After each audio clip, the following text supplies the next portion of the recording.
answer. Alright. Yo. Hey, yo.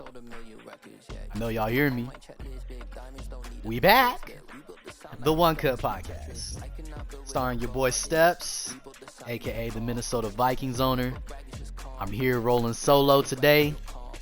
This is episode 0. We gonna call it the moment. We gonna call it the moment because just kinda had a moment. So I said, let's do something real quick.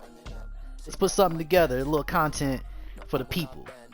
A little something for y'all to hear me out, listen to, you know what I'm saying? So, we out here, ready to provide y'all with one of the latest and greatest of the official SFL podcast. Well, looks like my dog, Zoe, is joining me here. She's just staring at me. Anywho, so what's going on, fellas? Ladies, everybody else out there listening? It's your boy Steps. This is the One Cut Podcast. This podcast is dedicated to the troops, all the American troops. Nah, I'm playing. Now, on the real though, this podcast is created for the SFL so that we can discuss some content, we can go over some rules, we can go over some regulations, we can go over some suspensions, we can just kind of talk about anything and everything, whether it be slanderous or it be actual informational. Just depends on the mood, depends on the people on here.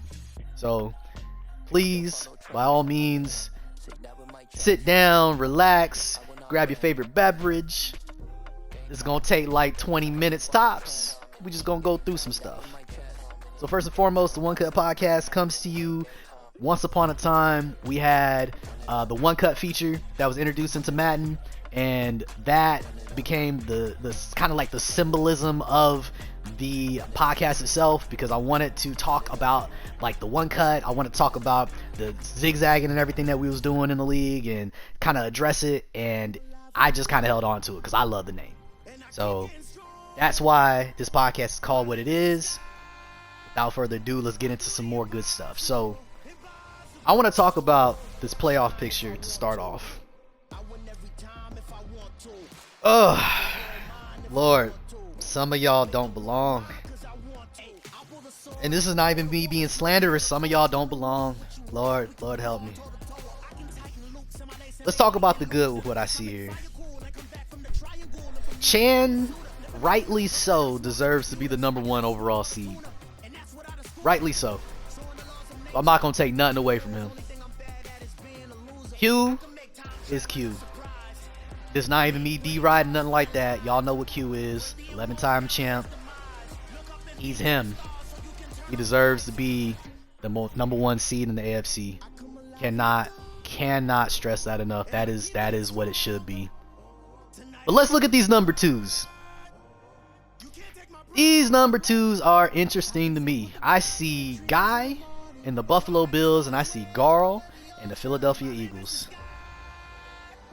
I tell you what, I don't believe that either of those teams are the second best teams in their respective conferences. And this is not even me being disrespectful. I'm just keeping it in the bean with y'all. Not even being disrespectful, because Guy, he played me earlier this season. He won against me. Garl played against me this season, won against me. I lost by 1 possession to them both. I've seen them both play up close and personal. But let me talk about both of these users real quick. So first and foremost, let's talk about the Eagles. Let's talk about Garl. I like Garl. Alright, a lot of y'all think he's annoying. Honestly, I see a lot of myself in Garl. A lot of my younger self in Garl. So I rock with Garl. Garl passes the football a ton. Sometimes to his detriment. He passes it and passes it and passes it, when sometimes he needs to run. I don't know if that's going to play well in the playoffs. I do not know. When he runs up against the Eagles, when he runs up against the Packers, when he runs up against the Cardinals, the Panthers, I don't know if that's going to play. I just don't know. Talking about Guy real quick. Guy is Jason Light. And what I mean by that is Guy is cooking when his deep passes are working. When they're not working, if you stop the run, that's it. That's all. Done deal. Game over. But the number of people that have been able to do that to him this season has not been that many. Therein lies why in the AFC he is the number 2. Honestly, let me talk about my number 2s in both conferences. The true number 2s in the AFC is without a doubt Cody and the Cincinnati Bengals. Now hear me out.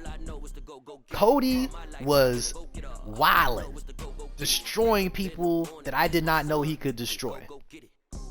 And then he decided to get smoked by the computer and then to throw that last second bomb for no reason at all against Krim and the Kansas City Chiefs, and he got Jamar Chase suspended. Since then, he has been pitiful. But guess what, beloved? Jamar Chase is back next week, right in time for the AFC playoffs.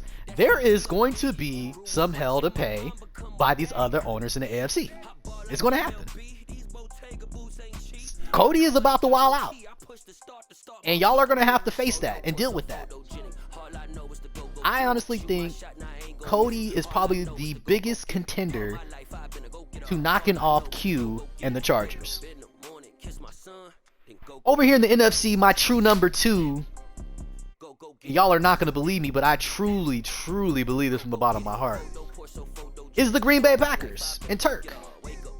And the reason being is because he plays defense a lot better than you think he does, and he passes the football really well, and he runs the football well enough.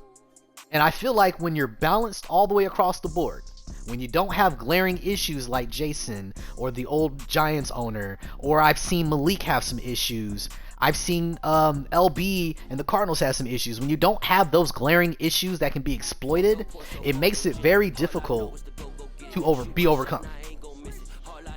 I feel like Jason has an issue that is just like guys. If the deep pass isn't working, it's not going to work out too well. I feel like LB has the issue of ultimately running the football and finding anybody else besides McBride. I feel like Malik has an issue where he gets a little too confident in himself and he starts jerking around on the controller, pause, and he's not actually doing the right things that he's supposed to be doing to win the game. He doesn't take it serious enough. Now, would he take it serious in the playoffs? I don't know. If he did, he'd be my number 2. But at this moment, I don't know. I don't trust it.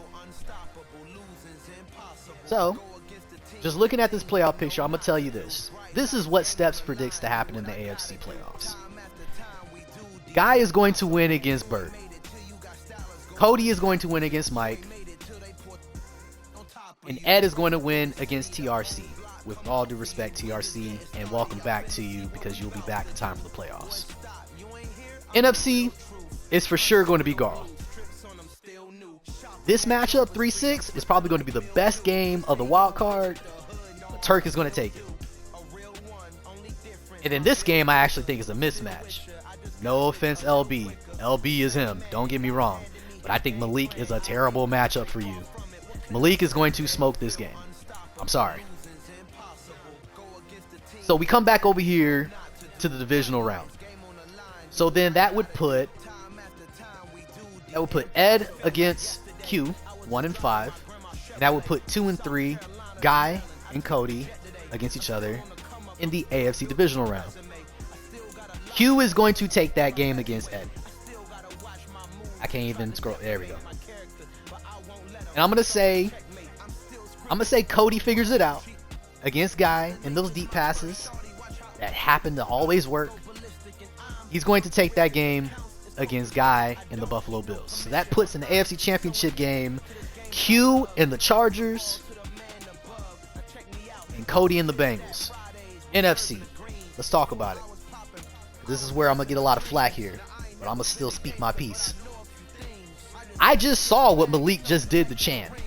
I just saw it. That first game did not go well for Malik. This second game though, did not look good for Chan. And I think a lot of it has to do with Leonard Fournette being dead. And I think he's still dead for this game. Malik is going to win again against Chan and end this beautiful run that he's been on. I think that's another bad matchup. Then over here, you'd have Garl and the Eagles versus Turk and the Packers. And so help me God, y'all don't believe me, but I truly, truly believe this. Turk is taking that game. Yes, that Turk is taking that game, and he's going to his first NFC title game. It's happening. It's happening. And y'all are not going to believe what I'm about to go through with this. Y'all are about to hear me out. I'm about to speak on it. The AFC title game, Q, Cody. It's going to be Q. I'm sorry, Cody. That's the end of it. You had a beautiful comeback story. That's it. Q, as long as he plays serious, because Q and his Minato, all that, he be doing some wild stuff. But if Q is serious, Q is getting to the title game once again for what, the 20th time? I don't know. He's back. This is where y'all are going to hate me, and y'all are not going to believe me. The NFC title game, Malik, Turk. When I tell you there is some type of magical power that Turk has over Malik, I promise you, it's real. Turk is taking that game against Malik. I'm going to say in overtime, and I'm going to say a turnover happens that Malik shouldn't have had happen, and Turk is taking that game, and he's headed to the Super Bowl. It's happening. It's happening. You're going to have Turk and Q in the Super Bowl. What kind of matchup is that? Turk and Q. That's it. That's the matchup. And I'm sorry, Turk. That's my guy. But Q is the end of the line. That's the end of the line for you, Turk. I'm sorry. I'm being honest. I'm not trying to lie. I'm not trying to be fake out here. Q is taking that game. And that would leave Q and the Los Angeles Chargers your 2022 SFL champ for the 12th time in his illustrious SFL career. It's happening. I'm sorry. I can't speak anything else further to it. That just is what it is. It's going to happen. So y'all people that's in the pick'em, I hope y'all heard my picks. I just gave y'all free game. You're welcome. You're welcome. Next step. Let's talk about these awards. Something a little less predictable-y, and I can just kind of look at it and actually speak on it. Josh Allen, yeah, sounds about right. Actually, I thought Jonathan Taylor was going to take it because he has all those freaking touchdowns and yards, but Josh Allen, yeah, he's thrown for 1,000,000 yards and 1,000,000 touchdowns because nobody can stop the deep pass. Yep, that sounds about right. Let me see, Coach of the Year. I'm surprised here, but I think that just updated because Mr. Hemingway, whatever, he just took the L to who's number one on this list now, so I can see that. That's fine. Let's see, AFC, Offensive Player of the Year, Austin Eckler, yeah, I can see that. I think if Derrick Henry and TRC was around, I think this would have been an easy dub. If Chase would have been around the entire season, this would have been a dub too. Joey Bosa, man, Joey Bosa had a 7-sack game against Miami and sent that man to the Shadow Realm. Good God. I don't even think Ryan exists anymore. Miami Dolphins owner, RIP, man. Freaking obliterating him with Mac and him, man. Gosh. Yeah, that was disgusting. He locked up the Defensive Player of the Year in that game, man. If y'all didn't see it, man, y'all need to go back on Twitch and watch that massacre, man. Bosa was on freaking fire. Jesus. Offensive Rookie of the Year. The only man to go from nothing to superstar and X Factor in 3 weeks, Breece Hall. Yep, that's him. That's right. Yep. I did not know James Cook was cooking like that. But Breece Hall, yeah, that's him. That's right. Sounds about right. He's the Rookie of the Year. You know, I actually inquired about one of these safeties from Cody, but one of his safeties that I wanted got a speed increase, so nah, never mind. But Daxton Hill, yeah. Cody's secondary been shining, man. It's one of the staples of his defense. I give him that. Best quarterback, predictable. Best running back, better be. Best wide receiver is still Jamar Chase, even though he missed 4 games. Man, he must have been smoking it. Okay, hey. Best OL, nah. Well, I tell you what. Let me speak on this real quick. In the past, I used to be very frustrated by this Best OL award seemingly always going to the offensive lineman that had the highest overall. So this is cool. I like seeing this. Nice. Best DL, Myles Garrett. I don't know what Julian's been doing with Myles Garrett, so I guess so. Von Miller's after that. I've seen Von Miller shine, and I've given Krim a lot of grief about Brian Burns, so I'll give him that. Brian Burns is up there, top 3, respect. Joey Bosa, Khalil Mack, and all in that Miami game. That's all that happened. Best DB, yeah, Kevin B. I was watching the game that he had versus Turk, and it seemed like Turk was purposely avoiding him for good reason. Every time I've seen TRC play, I've seen BR freaking shining. But I honestly thought JC Jackson, the way he's performed this season with Q, having like the highest interception total I've seen in Madden in a long time, I thought he for sure had this locked up. So that's a little bit surprising. Maybe tackles, forced fumbles, maybe some touchdowns. I don't know. I have to go look, but that's surprising. But 1 and 2, that sounds about right. Best kicker, we don't care about that. Okay. NFC, moving on. Chris Godwin, he's got like 30 touchdown passes or catches. That's fine. I get that. What surprises me here is that Dalvin Cook, Christian McCaffrey, and DeAndre Swift are all on top of Ezekiel Elliott. Pause. I did not expect that. I thought Zeke, with the way that Gomes runs Zeke, that he would for sure be at least top 2. But him being number 5, I don't know. Is it the record? Is it because the rest of the offense? I don't know. But hey, regard for Dalvin Cook. That's my guy. Being number 2. That's regard right there. Defensive Player of the Year, Devin White, Levante David. Oh, look at the boy Cameron Jordan. Okay. Hey, I like these. I like this. Because Devin White and Levante David, yeah, they've been shining with Chan. I mean, that entire Chan defense is like ranked top 5 in all categories. So turnovers, running defense, rushing defense, passing offense, or defense, all of it is crisp. Regard. Cameron Jordan has been a sack monster. Pause. And Eric Kendricks has gotten a bunch of touchdowns and a bunch of tackles. So I can speak to them too because they've been shining on my team. Cameron Jordan was shining in New Orleans, but hit another level with me and the Vikings. So I see that. I respect that. Let's see, Offensive Rookie of the Year. Yeah, this is going back to the so let me tell y'all. So Jason nickname is Millie, and he has a deep pass that's called the Millie Bomb, and affectionately called the Millie Bomb. And he's been using it in full effect. And when you have a wide receiver that is faster than pretty much every corner in the game, you utilize that. And so I don't fault him for the deep passes, and that's what he did. He took care of business with the deep pass, and that's led him to 10-5, and also is leading him to the Offensive Rookie of the Year.